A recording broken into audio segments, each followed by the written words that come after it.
निर्गमन अध्याय 14। इजराइलियों का लाल सागर पार करना।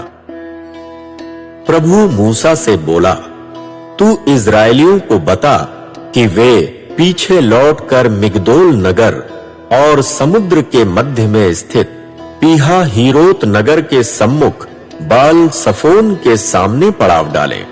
तुम समुद्र के किनारे पड़ाव डालना। फरो इजराइलियों के विषय में कहेगा, वे अनजान देश में भटक कर घबरा गए हैं। निर्जन प्रदेश ने उन्हें बंदी बना लिया है। मैं फरो के हृदय को हठीला बना दूंगा और वह इजराइलियों का पीछा करेगा। तब मैं फरो तथा उसकी समस्त सेना को पराजित कर अपनी महिमा करूंगा, जिससे मिस्र निवासी जान लें कि मैं प्रभु हूं। इजराइलियों ने ऐसा ही किया। जब मिस्र देश के राजा को बताया गया कि इजराइली भाग गए, तब उनके प्रति फरो और उसके कर्मचारियों का मन बदल गया। वे कहने लगे, यह हमने क्या किया कि इजराइलियों को दासत्व से मुक्त कर जाने दिया। अतएव फरो ने अपना रथ जुतवाया और अपने साथ सैनिकों को लिया। उसने 600 चुने हुए रथ तथा मिस्र देश के सब दूसरे रथ भी लिए, जिन पर उच्चाधिकारी सवार थे। प्रभु ने मिस्र देश के राजा फरो का हृदय हठीला बना दिया। अतः उसने इजराइलियों का पीछा किया, जो साहस के साथ बढ़ते जा रहे थे।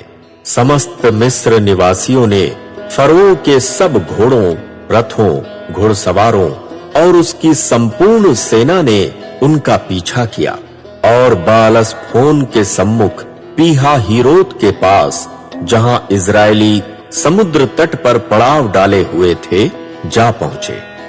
जब फरो निकट आया, इजरायलियों ने अपनी आंखें उठाकर देखा कि सारा मिस्र देश उनका पीछा कर रहा है। वे बहुत डर गए। उन्होंने चिल्लाकर प्रभु की दुहाई दी। इजरायलियों ने मूसा से कहा, क्या मिस्र देश में कब्रों का अभाव था, जो आप हमें निर्जन प्रदेश में मरने के लिए ले आए? आपने हमें मिस्र देश से निकालकर हमारे साथ यह क्या किया? क्या हमने आपसे मिस्र देश में यह नहीं कहा था, हमारे पास से चले जाइए, हमें मिस्र निवासियों की गुलामी करने दीजिए? हमारे लिए यह अच्छा होता कि हम निर्जन प्रदेश में मरने की अपेक्षा मिस्र निवासियों की गुलामी करते। मूसा ने इजराइलियों से कहा, मत डरो, निश्चिंत खड़े रहो और प्रभु का उद्धार कार्य देखो, जिसे वह आज तुम्हारे लिए करेगा। जिन मिस्र निवासियों को आज तुम देख रहे हो, उन्हें फिर कभी नहीं देखोगे। प्रभु तुम्हारे लिए युद्ध करेगा, तुम केवल शांत रहो। प्रभु ने मूसा से कहा, तू मेरी दुहाई क्यों दे रहा है? इजराइलियों को आगे बढ़ने का आदेश दे।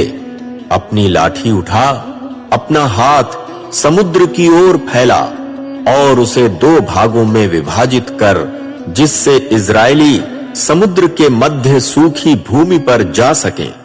मैं मिस्र निवासियों का हृदय हठीला कर दूंगा, जिससे वे इजराइलियों का पीछा करते हुए समुद्र के मध्य जाएं।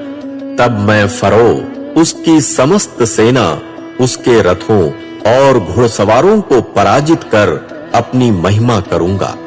जब मैं फरो, उसके रथों और घुड़सवारों पर विजय प्राप्त करूंगा, तब मिस्र निवासियों को ज्ञात होगा कि मैं प्रभु हूं।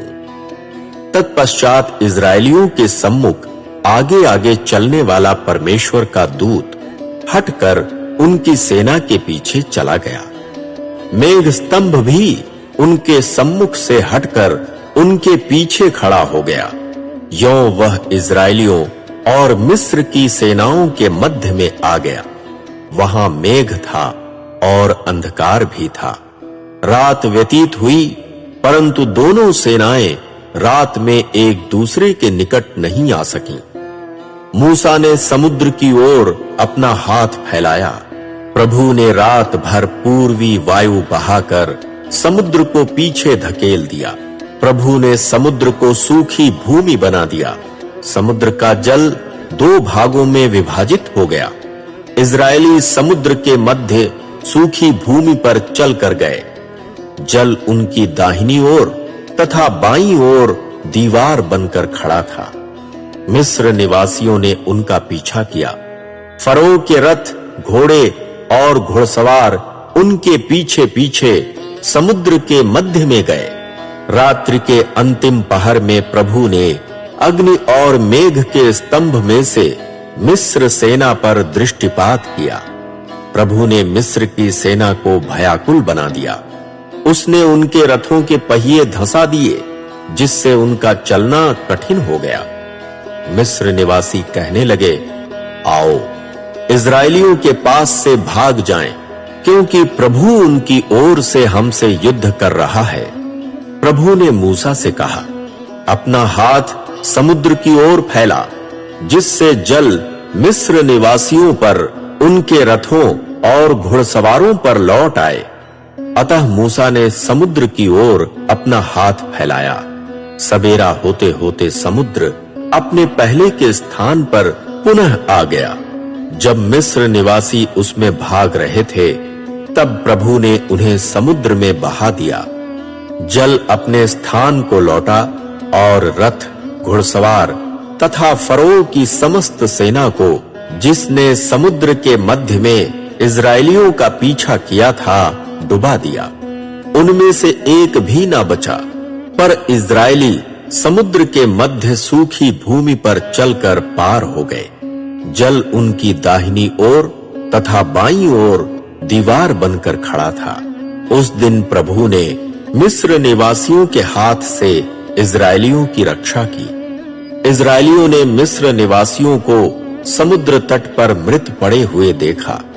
जब इजरायलियों ने मिस्र निवासियों के विरुद्ध किए गए प्रभु के भुजबल के महान कार्य को देखा, तब वे प्रभु से डरने लगे।